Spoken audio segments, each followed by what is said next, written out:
Bom dia, boa tarde ou, no meu caso aqui, boa noite para você que acompanha mais um Para Começo de Conversa, aquele espaço que a gente tem todo sábado para trazer um pouco suas críticas, comentários, enfim, aproximar você, assinante do povo mais da nossa produção aqui.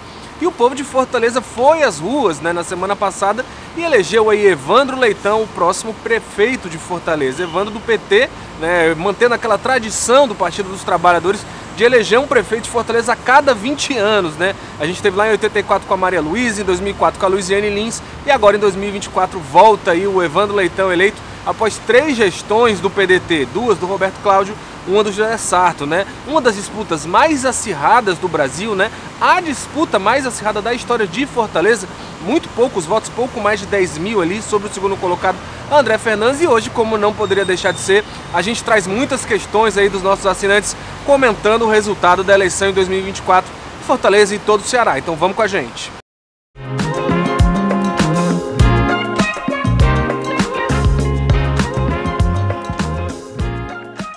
E o primeiro comentário que eu trago é do nosso assinante Océlio Souza, Ele comenta aqui uma coluna que mostra um pouco ali a posição que o PDT teve na eleição em Fortaleza. Ele diz: o PDT no Ceará está sendo enterrado desde que não aceitaram Isolda como candidata, É aí, É um dos assuntos que a gente mais comentou ao longo da eleição desse ano, Essas posições que o PDT teve tomando, Um ano bastante complicado para o partido aqui no Ceará. Prefeito José Sarto, o primeiro prefeito da história de Fortaleza, desde a instituição da reeleição, a não conseguir, ser reeleito.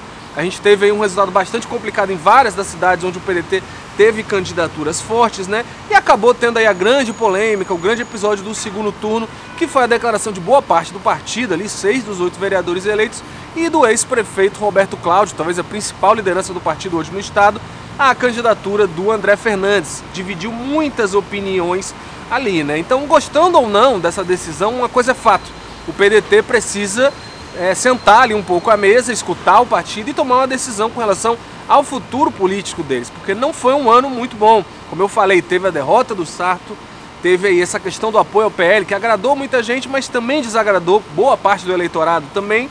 E a gente tem a história de que o partido fica objetivamente dividido, Nem todo mundo tomou essa opção, município e estado têm opções diferentes. O André Figueiredo, que é o presidente nacional do Partido Licenciado, apoiou o Evandro Leitão no segundo turno, então fica aí algum incômodo. Eu imagino aí que vai ter um momento em que eles vão ter que sentar até para ver qual vai ser o futuro político, qual vai ser as pretensões do partido em 2026, na eleição aqui estadual no Ceará e também no Brasil, por que não? E aí até o que começou, o que motivou aqui o comentário do Océlio, que teve ali uma pressão com relação à expulsão do Ciro Gomes do partido, Lideranças do PDT negam isso, mas e aí, eles vão ficar? É o melhor lugar para eles? Já tem convite até ali do capitão Wagner para que o Roberto Cláudio venha no União Brasil. Enfim, de um jeito ou de outro, o PDT tem muito o que discutir aí se quiser manter uma força, uma relevância na política aqui do Ceará principalmente. E agora vamos para o segundo comentário do assinante Pedro Paulo, ainda nessa mesma toada. Ele comenta aqui: Ciro Gomes não passa de um maluco, egoísta, prepotente. Na minha opinião, como presidente, faria pior que o genocida. Bem, eu acho que por genocida aqui ele se refere ao ex-presidente Jair Bolsonaro, Que acabou ganhando essa alcunha por muitos críticos durante a atuação ou não atuação dele na pandemia de Covid-19. E bem, eu acho que você está resumindo aí muito uma opinião que a gente vê muito com relação ao Ciro Gomes aí depois dessas últimas eleições, Eu acho que você é um pouco duro com ele aí pelas palavras, qualificações que você usa, maluco e tudo mais. Não sei se é por aí também. O Ciro é um cara inteligente, que tem metido os pés pelas pernas, mas, enfim, é um político relevante.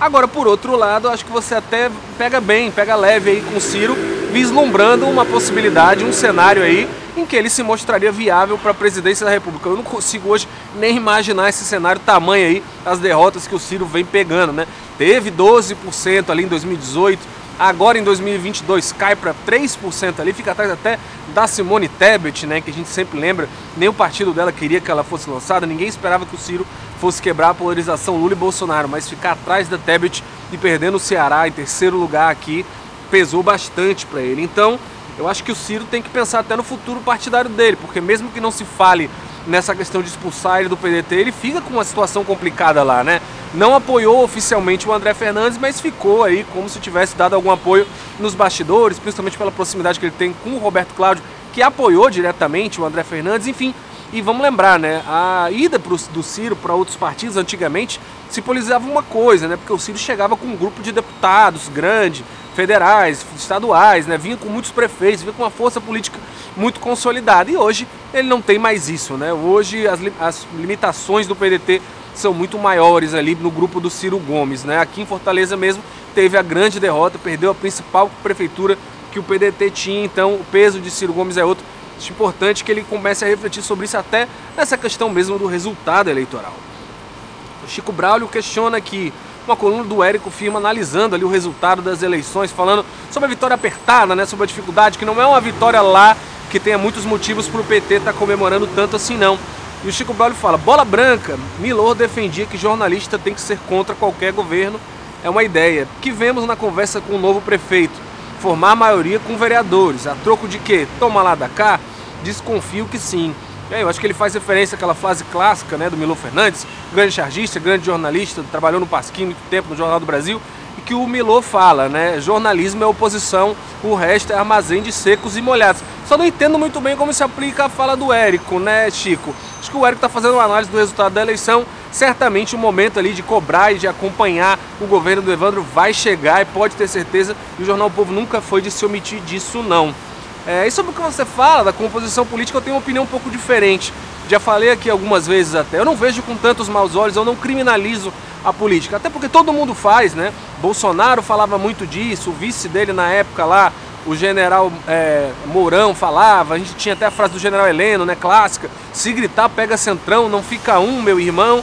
E no final o Centrão foi um dos partidos que mais foi agraciado ali, os blocos partidários, aliás, mais agraciado e mais próximo do poder no governo do Bolsonaro. Isso não é exclusivo do Brasil. Todo lugar e toda democracia, quem vence, monta governo e com isso vai atrair gente que não necessariamente fez parte da sua coligação na campanha. Isso aí é universal em todo lugar.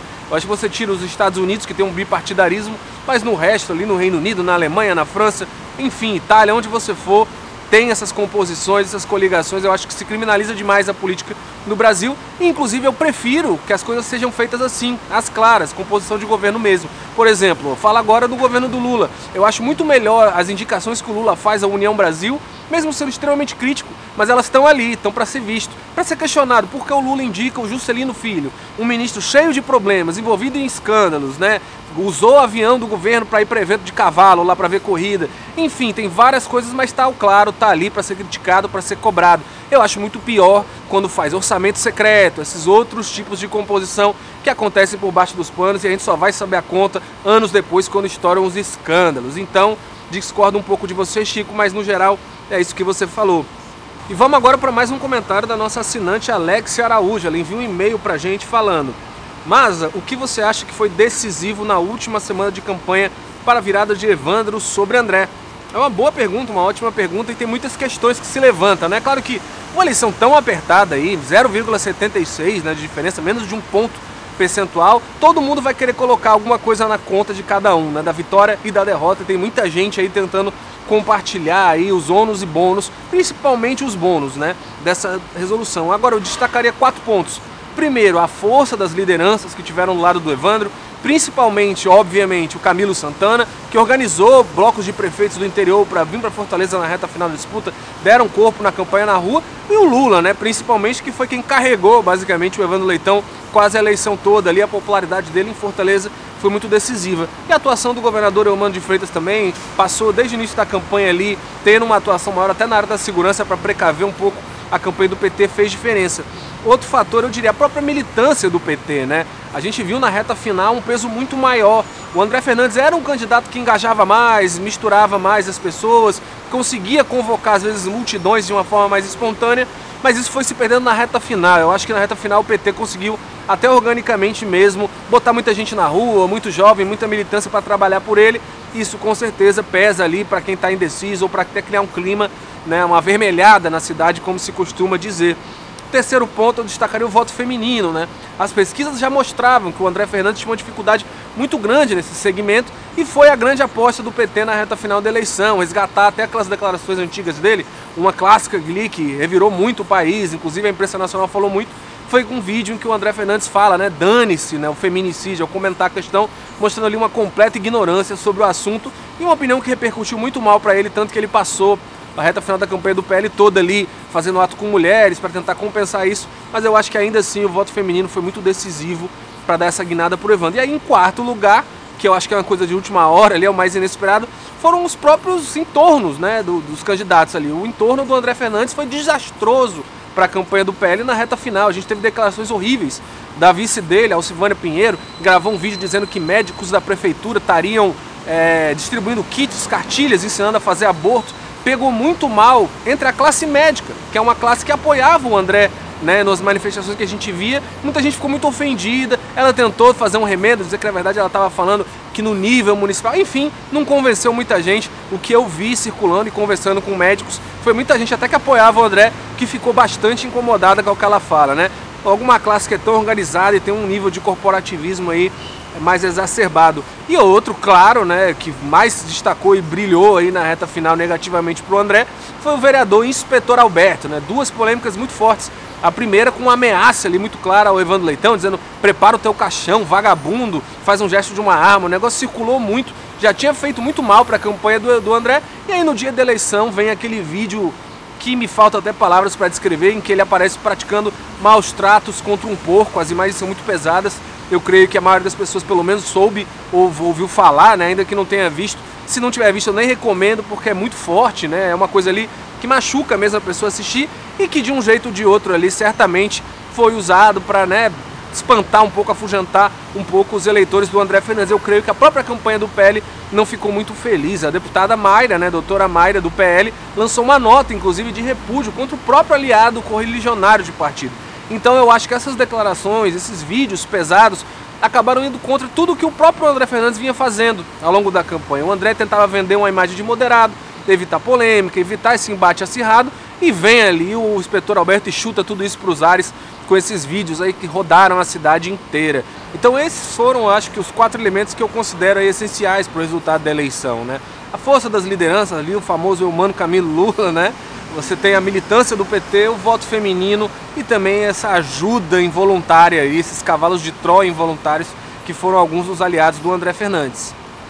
E esse foi o nosso pra começo de conversa, mais uma vez aí na toada das eleições, né? Não deixe de participar sempre, que a gente vai estar sempre trazendo seu comentário, sua crítica, sua sugestão, enfim, o que você quer ver aqui na nossa produção do O Povo Mais. Você pode falar com a gente pelo e-mail relacionamento@opovo.com.br, por comentários no Instagram do O Povo Mais, também dentro das nossas reportagens no próprio site do O Povo Mais e também pelo telefone 3254 1010. Todo sábado a gente está aqui religiosamente para o nosso pra começo de conversa.